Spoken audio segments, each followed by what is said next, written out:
आत्मा का प्रेम। सर्दियों की एक ठंडी रात थी।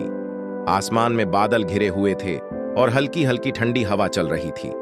हायरिन, जो कई सालों बाद अपने पुराने घर लौटी थी, अब उस घर में अकेली थी। यह घर कभी उसकी माँ और दादी का था। वह बचपन के कुछ साल इसी घर में रही थी, लेकिन जब वह छोटी थी, किसी कारणवश परिवार को यह घर छोड़ना पड़ा। अब इतने सालों बाद उसने फैसला किया कि वह इस घर में कुछ समय बिताएगी, क्योंकि उसे अपने पुराने दिनों की याद सताने लगी थी। घर अंदर से काफी पुराना और वीरान हो गया था। लकड़ी के फर्श पर हल्की दरारें थीं और दीवारें धूल और जाले से ढकी हुई थीं। एक अजीब सी खामोशी पूरे घर में फैली हुई थी, जो हायरिन को बेचैन कर रही थी। लेकिन फिर भी वह इस खामोशी में अपने बचपन के दिनों की यादों को तलाशने की कोशिश कर रही थी। शाम होते ही ठंड बढ़ने लगी। उसने घर का हीटर चालू किया और अपने साथ लाई किताब पढ़ने लगी। बाहर तेज हवा चलने लगी थी और खिड़कियों के शीशे पर हल्की बारिश की बूंदें पड़ने लगीं। घर की खामोशी अब और गहरी हो गई थी। रात के करीब 11 बज चुके थे। हायरिन ने अपनी किताब बंद की और सोने के लिए अपने पुराने कमरे में चली गई। यह वही कमरा था जिसमें वह बचपन में सोया करती थी। कमरे की दीवारें अब भी वैसी ही थीं, लेकिन उन्हें देखते हुए उसे अजीब सी ठंडक महसूस हो रही थी। जब वह बिस्तर पर लेटकर आंखें बंद करने की कोशिश कर रही थी, तभी उसे अचानक कमरे की दीवार पर हल्की हल्की दस्तक सुनाई दी। उसने इसे नजरअंदाज किया, ये सोचते हुए कि शायद यह पुरानी लकड़ियों का खड़कना होगा। लेकिन कुछ मिनटों बाद वही आवाज फिर से आई। ये दस्तक धीमी लेकिन साफ थी। हायरिन चौंक गई। उसने उठकर कमरे की बत्ती जलाई और दीवार की ओर देखा। दीवार पर कुछ भी अजीब नहीं था। उसने ध्यान से सुना, लेकिन अब सब कुछ खामोश था। वह खुद को समझाने लगी कि शायद यह उसकी कल्पना थी या पुराना घर होने की वजह से लकड़ियों की आवाज थी। थोड़ी देर बाद वह फिर से सोने की कोशिश करने लगी, लेकिन जैसे ही उसने आंखें बंद कीं, दस्तक की आवाज फिर से आने लगी। इस बार यह पहले से ज्यादा साफ थी, जैसे कोई दरवाजे पर धीरे धीरे दस्तक दे रहा हो। उसका दिल तेजी से धड़कने लगा। उसने हिम्मत करके बत्ती जलाई और पूरे कमरे में नजर दौड़ाई। कमरे में कोई नहीं था। अगली सुबह वह डर और उलझन में थी। उसने सोचा कि यह सिर्फ उसका वहम था, क्योंकि वह नए माहौल में थी और यह घर काफी पुराना था। उसने खुद को शांत किया और दिन भर घर की सफाई में व्यस्त रही। लेकिन उसी रात दस्तक की आवाज फिर से सुनाई दी। इस बार यह केवल दीवार पर नहीं थी, बल्कि ऐसा लगा जैसे यह दरवाजे के पास से आ रही हो। हायरिन ने डरते डरते दरवाजे के पास जाकर देखा, लेकिन वहां कुछ भी नहीं था। उसकी बेचैनी बढ़ गई। तीसरी रात जब वह सोने जा रही थी, तो उसे दरवाजे के पास कुछ गिरने की आवाज आई। उसने हिम्मत जुटाई और धीरे धीरे दरवाजे की ओर बढ़ी। दरवाजे के नीचे उसे एक पुराना मुड़ा तोड़ा कागज दिखा। उसने कागज उठाया और उसे खोला। उस पर सिर्फ एक नाम लिखा था, जिनवू। हायरिन के हाथ कांपने लगे। यह नाम उसके लिए अनजाना था, लेकिन फिर भी इसमें कुछ ऐसा था जो उसे बेचैन कर रहा था। उसके दिमाग में ढेर सारे सवाल उठने लगे। यह नाम किसका है? यह कागज यहां कैसे आया? और सबसे बड़ी बात, दस्तक की आवाजें कौन कर रहा था? हायरिन ने उस कागज को संभाल कर रखा और फैसला किया कि वह इन आवाजों और इस नाम के पीछे का सच पता लगाएगी। अगले दिन वह पड़ोसियों से बात करने का मन बनाती है, ताकि उसे कुछ सुराग मिल सके। वह महसूस कर रही थी कि यह घर सिर्फ एक पुरानी इमारत नहीं है। इसके अंदर कुछ ऐसा रहस्य छिपा हुआ है जिसे सालों से किसी ने महसूस नहीं किया। लेकिन अब हायरिन उस रहस्य का हिस्सा बन चुकी थी। हायरिन सुबह से ही बेचैन थी। पिछले कुछ दिनों से जो कुछ हो रहा था, वह उसे समझ नहीं पा रही थी। दस्तक की आवाजें, वो पुराना पत्र और उस पर लिखा नाम जिनवू, सब कुछ एक गहरे रहस्य की ओर इशारा कर रहे थे। उसने अपने आसपास के लोगों से बात करने का फैसला किया। उसने अपने पड़ोसियों से इस नाम के बारे में पूछा, लेकिन उनके चेहरों पर अजीब सी घबराहट और झिझक नजर आई। कुछ ने सीधे जवाब देने से इनकार कर दिया, तो कुछ ने यह कहकर टाल दिया कि उन्हें इस बारे में कुछ नहीं पता। एक बूढ़ी महिला ने हिम्मत करके कहा, यह घर बहुत पुराना है और इसके साथ कई कहानियां जुड़ी हुई हैं। लेकिन अगर तुम चाहती हो कि तुम्हें परेशान न किया जाए, तो इन बातों में मत उलझो। हाय ऋण ने उनकी बातों को अनसुना कर दिया। वह जानती थी कि यह रहस्य जितना डरावना है उतना ही आकर्षक भी। उसे यह पता लगाना था कि जिन वू कौन था और उसका इस घर से क्या रिश्ता था। उस रात हाय ऋण ने अपना सारा काम जल्दी खत्म कर लिया। बाहर ठंडी हवा चल रही थी और आसमान बादलों से भरा हुआ था। उसने बालकनी में खड़े होकर ठंडी हवा का आनंद लेने का फैसला किया। बालकनी से वह पूरे इलाके को देख सकती थी। जैसे ही वह बालकनी में खड़ी हुई, उसने महसूस किया कि अंधेरे में कुछ अजीब सा था। हवा शांत थी, लेकिन माहौल में एक रहस्यमयी सन्नाटा छाया हुआ था। तभी उसकी नजर दूर एक कोने में गई। वहां पेड़ों के पास एक परछाई खड़ी हुई थी। हाय ऋण ने ध्यान से देखा। वह परछाई किसी आदमी की थी। वह आदमी बिल्कुल स्थिर खड़ा था, जैसे किसी चीज को घूर रहा हो।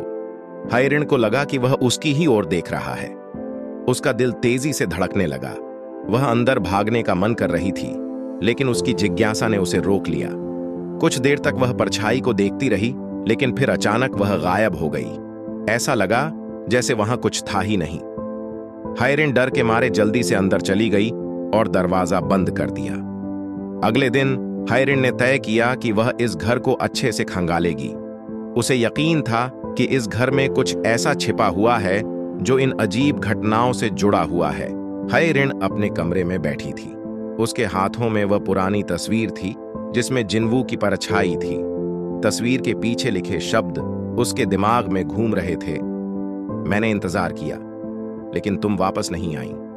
उसे यकीन नहीं हो रहा था कि यह वही जिनवू हो सकता है जो उसके बचपन का सबसे अच्छा दोस्त था। उसकी यादें धीरे धीरे लौटने लगीं। बचपन में जिनवू उसका सबसे करीबी साथी था। वे दोनों साथ खेलते, हंसते और एक दूसरे के बिना कहीं नहीं जाते थे। जिनवू हमेशा उसका ख्याल रखता था। लेकिन फिर एक दिन अचानक जिनवू गायब हो गया। हाय ऋण बहुत रोई थी, लेकिन उसे यह कभी पता नहीं चला कि जिनवू कहां गया। अब इतने सालों बाद यह सब कुछ उसकी जिंदगी में फिर से लौट आया था। वह तस्वीर लेकर अपनी दादी के पास गई, जो पास ही एक छोटे से गांव में रहती थीं। उनकी आंखें कमजोर हो गई थीं, लेकिन उनके दिमाग में अब भी पुरानी यादें ताजा थीं। हाय ऋण ने दादी को तस्वीर दिखाई। दादी ने तस्वीर को कुछ देर तक ध्यान से देखा और उनकी आंखों में एक गहरी उदासी छा गई। उन्होंने गहरी सांस ली और धीरे धीरे बोलना शुरू किया। जिनवू, वह बहुत अच्छा लड़का था। तुम दोनों बचपन से साथ थे। वह तुम्हारे बिना एक पल भी नहीं रह सकता था, लेकिन तुम छोटी थी, इसलिए तुम्हें शायद यह याद न हो कि उसने तुम्हारी जिंदगी बचाने के लिए अपनी कुर्बानी दी। हाय ऋण हैरान रह गई। मेरी जिंदगी बचाने के लिए? दादी, ऐसा क्या हुआ था? दादी ने कहा, वह सर्दियों का दिन था। तुम और जिनवू झील के पास खेल रहे थे। अचानक तुम्हारा पैर फिसल गया और तुम बर्फीली झील में गिर गई। जिनवू ने बिना सोचे समझे झील में छलांग लगा दी। उसने तुम्हें पानी से बाहर धकेला, लेकिन खुद बाहर नहीं आ पाया। हम सबने उसे ढूंढने की बहुत कोशिश की, लेकिन वह नहीं मिला। दादी की आवाज भर्राने लगी। हमने सोचा था कि वह डूब गया, लेकिन अब ऐसा लगता है कि उसकी आत्मा यहीं कहीं इस घर में फंसी रह गई है। शायद वह तुम्हारा इंतजार कर रहा था। उसे लगा होगा कि तुम वापस आओगी, लेकिन तुम चली गईं और यह घर खाली हो गया। वह तुम्हारे बिना यहां अकेला रह गया। हाय ऋण के हाथ कांपने लगे। उसका दिल दुख और पछतावे से भर गया। उसे याद आया कि कैसे वह झील के पास खेलते वक्त गिर गई थी और फिर किसी ने उसे पानी से बाहर धकेला था। उस वक्त उसे कुछ भी समझ नहीं आया था, क्योंकि वह बहुत छोटी थी। अब हाय ऋण को समझ में आया कि क्यों वह दस्तक की आवाजें सुन रही थी, क्यों उसे अंधेरे में एक परछाई दिखती थी। यह सब जिनवू का इंतजार था। वह उसे देखना चाहता था, उससे बात करना चाहता था। हाय ऋण ने दादी से पूछा, क्या कोई तरीका है कि जिनवू की आत्मा को शांति मिल सके?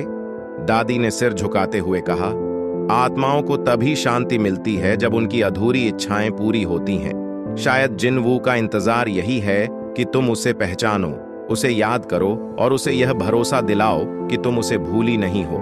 लेकिन यह काम आसान नहीं होगा। आत्माएं समय के साथ कमजोर हो जाती हैं और उनका दर्द बढ़ता जाता है। तुम्हें उसे यह विश्वास दिलाना होगा कि तुम उसे छोड़कर कभी नहीं गईं। हाय रिन ने अपने मन में ठान लिया कि वह जिनवू की आत्मा को शांति दिलाएगी। यह उसकी जिम्मेदारी थी। उसने घर लौटकर तस्वीर को अपने कमरे में रख दिया और जिनवू से बात करने की कोशिश की। उस रात जब दस्तक की आवाज फिर से आई तो हाय रिन डरने की बजाय मुस्कुराई। उसने कहा, जिनवू, मैं जानती हूं कि तुम यहीं हो। मैं जानती हूं कि तुमने मेरे लिए क्या किया। मैं तुम्हें भूली नहीं हूं और अब मैं तुम्हें शांति दिलाने में मदद करूंगी। बस मुझे एक मौका दो। कमरे की हवा अचानक ठंडी हो गई। ऐसा लगा जैसे कोई अदृश्य शक्ति उसकी बात सुन रही थी। हाय रिन को महसूस हुआ कि जिनवू की आत्मा अब भी उसके साथ थी और वह उसकी बात सुनने के लिए तैयार था। अब हाय रिन ने अपने बचपन की यादों को वापस लाने की कोशिश शुरू की। वह जिनवू के साथ बिताए गए पलों को याद करने लगी और उसने महसूस किया कि जिनवू के बिना उसका बचपन अधूरा था। हाय रिन जानती थी कि यह सफर आसान नहीं होगा। उसे जिनवू की आत्मा से जुड़ने के लिए अपनी भावनाओं और यादों को गहराई से महसूस करना होगा, लेकिन वह तैयार थी। वह जानती थी कि जिनवू ने उसकी जिंदगी बचाई थी और अब उसकी बारी थी कि वह जिनवू की आत्मा को आजाद करे। जिनवू का इंतजार अब खत्म होने वाला था। हाय रिन ने अपना दिल मजबूत किया और अपने बचपन के दोस्त से एक वादा किया, मैं तुम्हें शांति दिलाऊंगी, चाहे इसमें मुझे कितना भी समय क्यों न लगे। उस रात पहली बार हाय रिन को ऐसा लगा जैसे घर की खामोशी थोड़ी कम हो गई हो। शायद जिनवू को भी यह एहसास हो गया था कि अब वह अकेला नहीं है। हाय रिन को अपने बचपन के दोस्त जिनवू के बारे में सारी बातें समझ में आने लगी थीं, लेकिन जिनवू की आत्मा का उससे संपर्क करना उसे परेशान और उलझन में डाल रहा था। वह समझ नहीं पा रही थी कि क्यों जिनवू अब भी इस दुनिया में बंधा हुआ है। उस रात जब हाय रिन अपने कमरे में अकेली बैठी थी, कमरे में हल्की सी ठंडक फैल गई। ऐसा लगा जैसे हवा में कोई अदृश्य शक्ति थी। उसकी खिड़की का पर्दा हिलने लगा। अचानक उसे अपने कानों में एक धीमी लेकिन साफ आवाज सुनाई दी। यह जिनवू की आवाज थी। वह डर गई, लेकिन उसने खुद को संभाला। उसने धीरे से पूछा, जिनवू, क्या ये तुम हो? अचानक कमरे का माहौल बदल गया। दीवार पर हल्की सी परछाई उभर आई। यह परछाई जिनवू की थी। उसकी आंखें गहरी उदासी से भरी हुई थीं और उसका चेहरा दर्द और बेचैनी से भरा हुआ लग रहा था। हाय रिन, जिनवू ने धीरे धीरे कहा, क्या तुम्हें याद है कि तुमने बचपन में मुझसे क्या वादा किया था? हाय रिन ने सिर हिलाया। नहीं, मुझे याद नहीं। मैंने क्या वादा किया था? जिनवू ने एक लंबी सांस ली। तुमने मुझसे कहा था कि चाहे कुछ भी हो जाए तुम हमेशा मेरे साथ रहोगी, लेकिन फिर तुम शहर चली गईं, मुझे अकेला छोड़कर। हाय रिन के दिल में एक गहरी चुभन हुई। उसने खुद को याद दिलाने की कोशिश की, लेकिन उसका बचपन जैसे धुंधला सा हो गया था। मुझे सच में याद नहीं है, लेकिन मैंने तुम्हें छोड़ने का इरादा नहीं किया था। मैं तो बस अपने परिवार के साथ चली गई थी। जिनवू की आवाज में दर्द साफ झलक रहा था। तुम्हें शायद समझ में ना आए, लेकिन जब तुम गईं तो मैं अकेला रह गया। मेरे पास तुम्हारे साथ बिताए गए पलों के अलावा और कुछ नहीं था। और फिर जिस दिन झील में तुम्हारी जान खतरे में पड़ी, मैं तुम्हें बचाने गया। मैंने सोचा, अगर तुम्हें कुछ हो गया तो मेरा क्या होगा, लेकिन तुम्हें बचाने के बाद मैं वहीं रह गया। मेरे शरीर ने यह दुनिया छोड़ दी, लेकिन मेरी आत्मा नहीं जा पाई।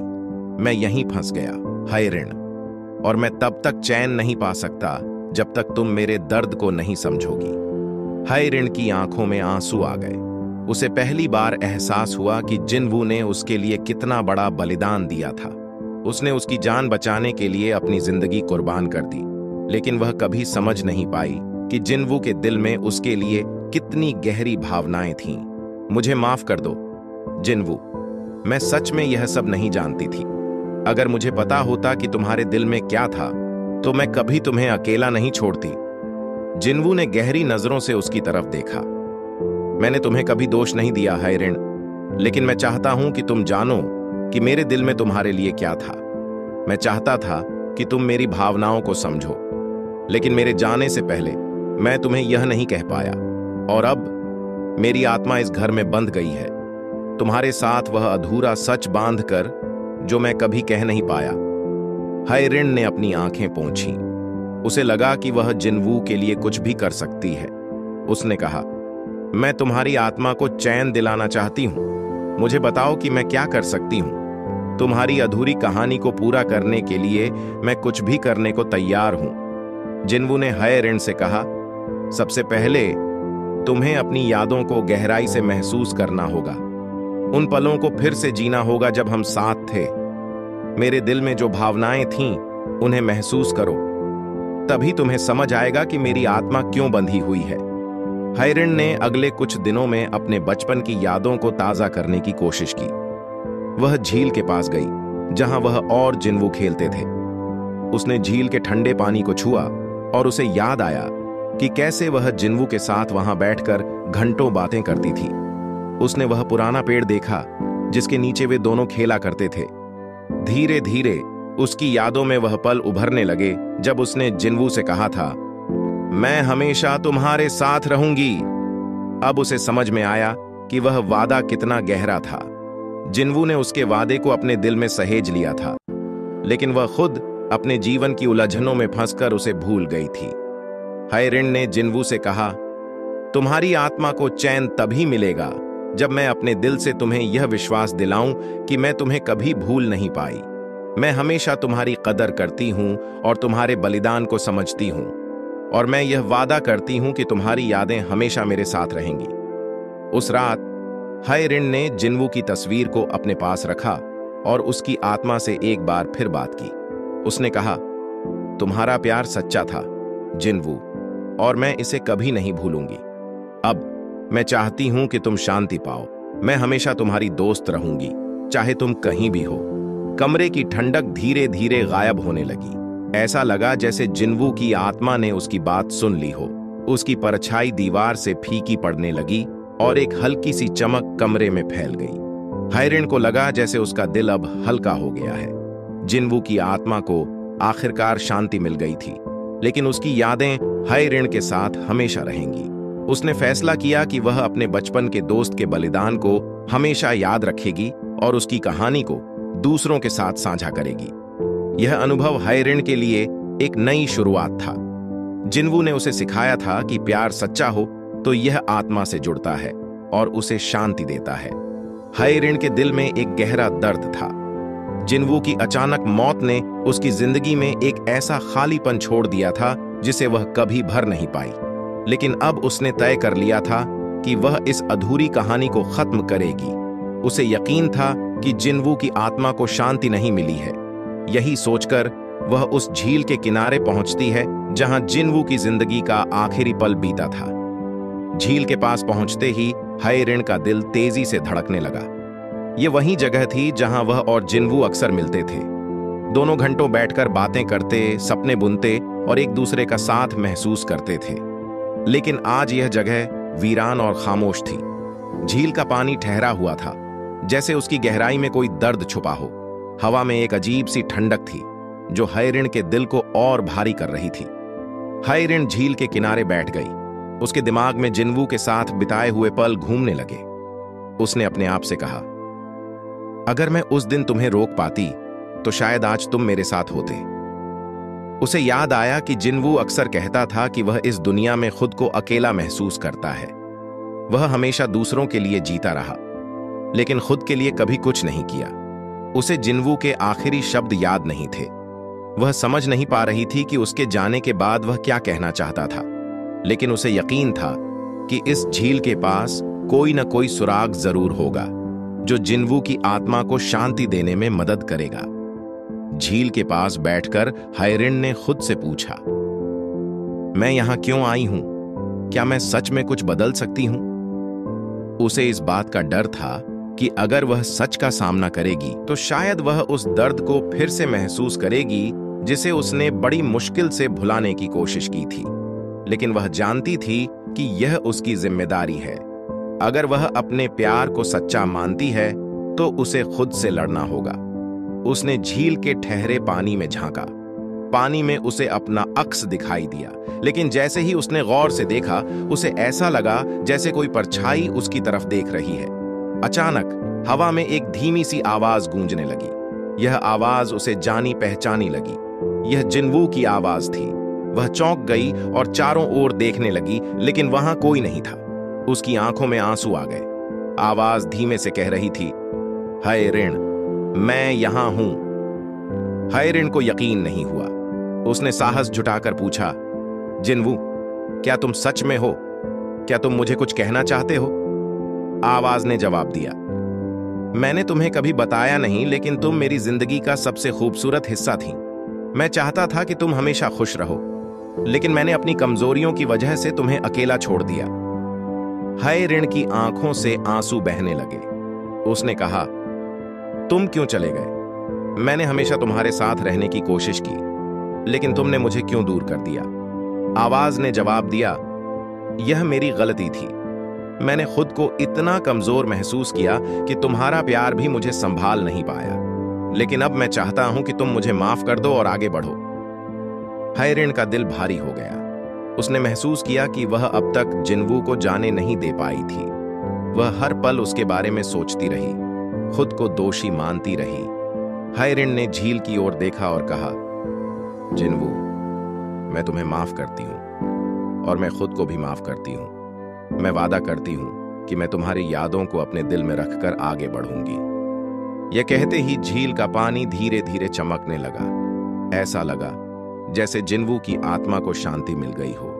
हवा में हल्की सी गर्माहट महसूस हुई और हाय ऋण के चेहरे पर एक सुकून भरी मुस्कान आ गई। हाय ऋण ने महसूस किया कि प्यार का मतलब सिर्फ साथ होना नहीं है।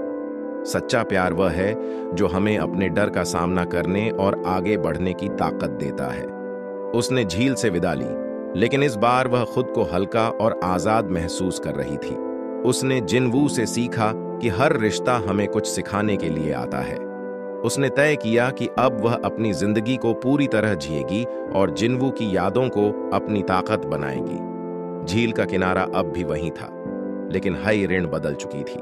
उसने अपने दर्द को स्वीकार कर लिया था और अपने प्यार को अपनी प्रेरणा बना लिया था। यही प्यार की कसौटी थी, अपने डर को जीतकर अपने प्यार को आजाद करना। हाय ऋण ने हमेशा जिनवू को अपने दिल के सबसे करीब रखा था। उसकी यादें, उसकी मुस्कान, उसकी आवाज, सब कुछ आज भी उसकी जिंदगी का हिस्सा था।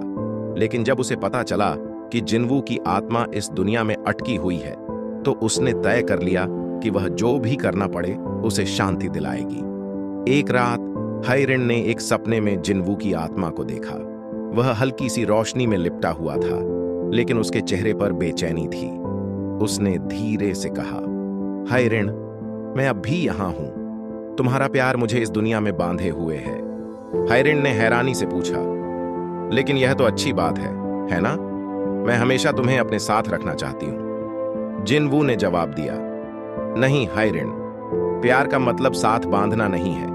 प्यार का असली मतलब आजादी है। मेरी आत्मा तभी मुक्त हो सकती है जब तुम मुझे जाने दोगी। हाय ऋण ने कहा, मैं तुम्हें जाने कैसे दूं? तुम मेरी जिंदगी का हिस्सा हो। तुमसे जुड़ी हर याद मेरे लिए सब कुछ है। जिनवू ने गहरी सांस ली और कहा, हाय ऋण, मुझे जाने देने का मतलब है कि तुम अपनी यादों को छोड़ दो। तुम्हें मुझे पूरी तरह से भूलना होगा, तभी मैं शांति पा सकूंगा।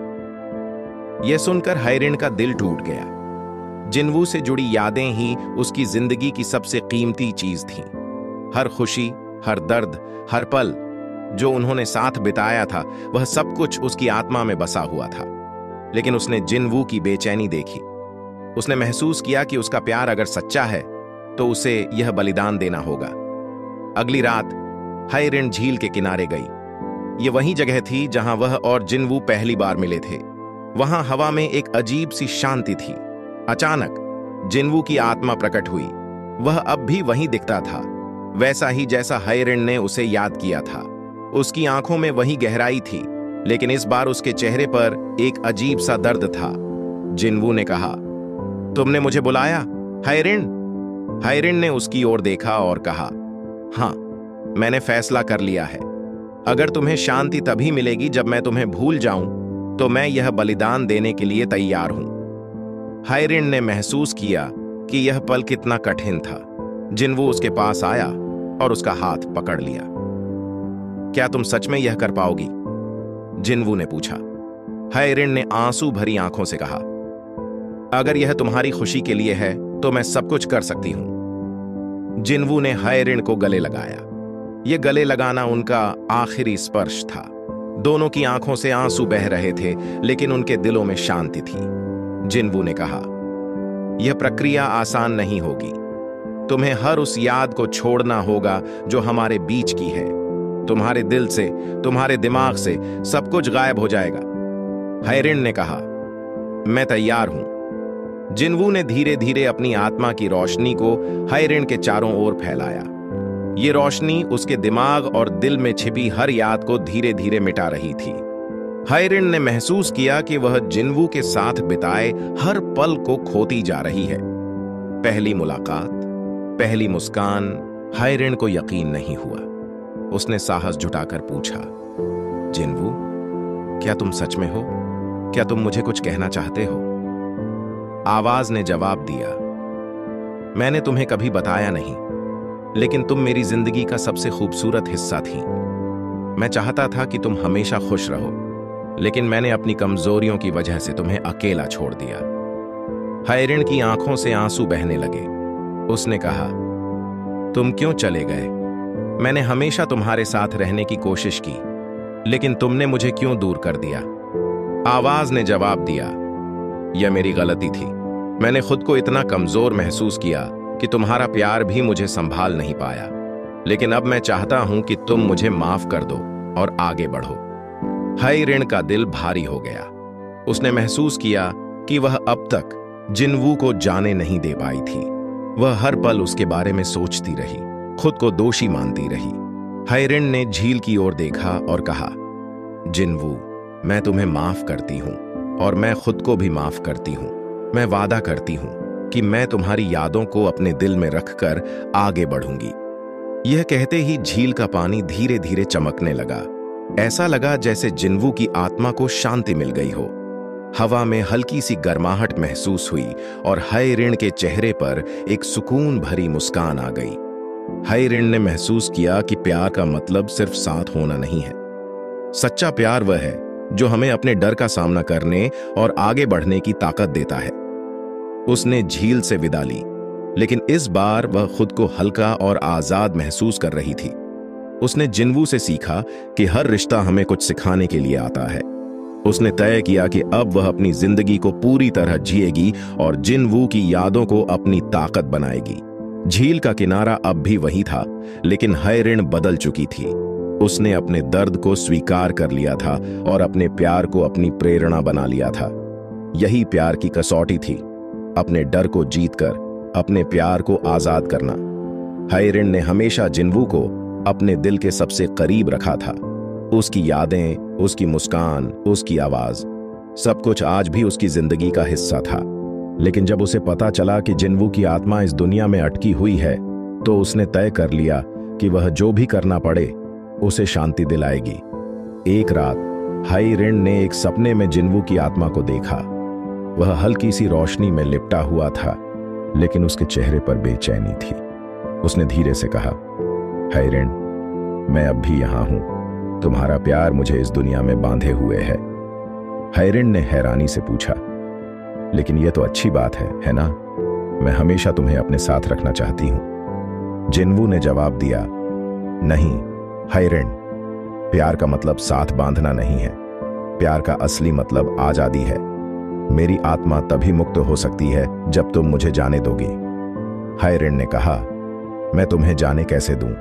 तुम मेरी जिंदगी का हिस्सा हो। तुमसे जुड़ी हर याद मेरे लिए सब कुछ है।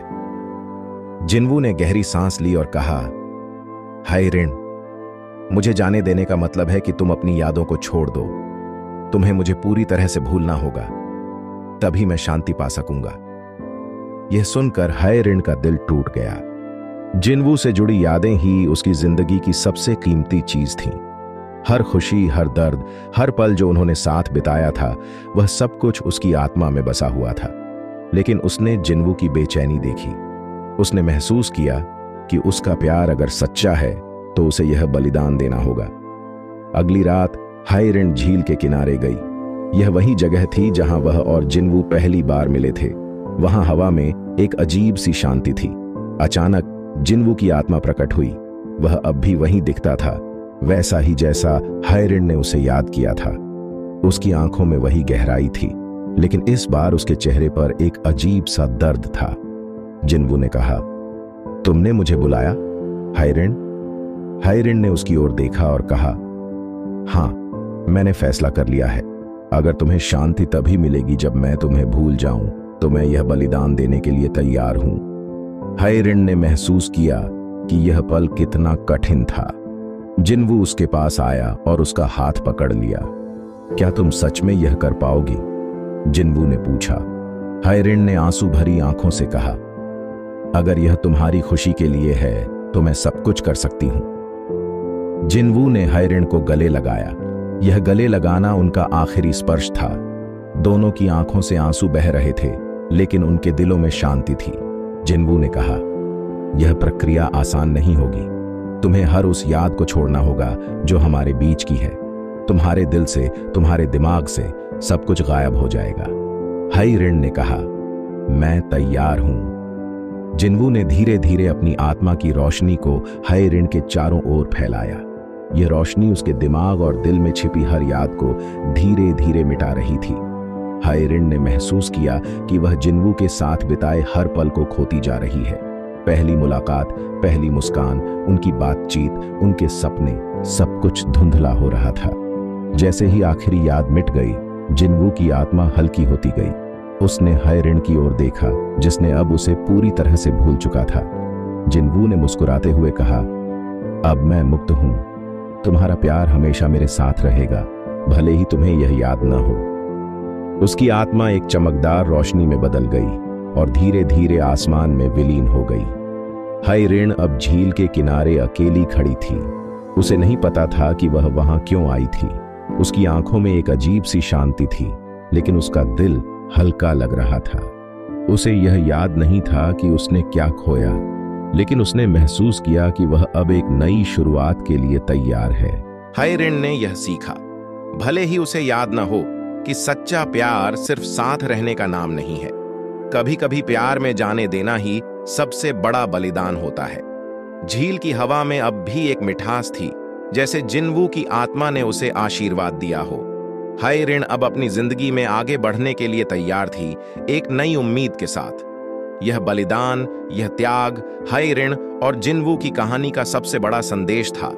प्यार वह है जो हमें आजादी और शांति देता है, भले ही वह खुद में कितना दर्द भरा क्यों न हो। हायरिन की जिंदगी में अब सब कुछ सामान्य लगने लगा था।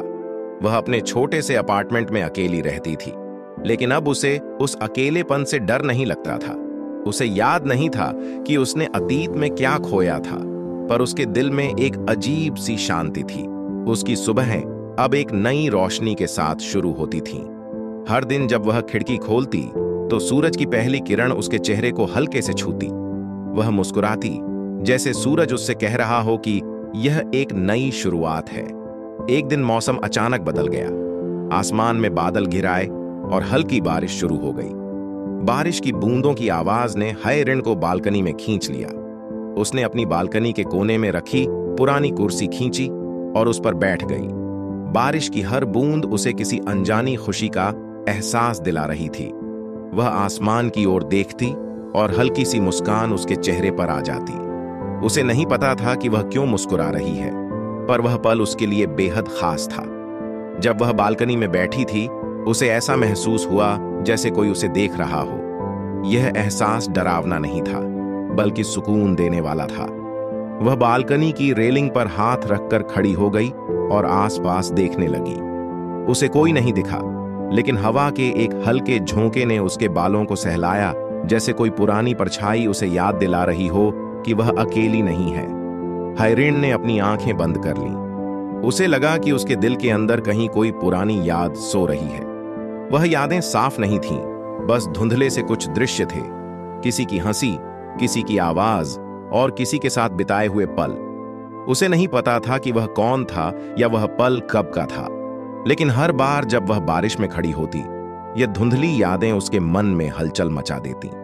उसने महसूस किया कि भले ही वह अतीत को न जानती हो, लेकिन उसकी जिंदगी में अब कुछ बदल चुका था। वह पहले से ज्यादा मजबूत और खुश महसूस करती थी।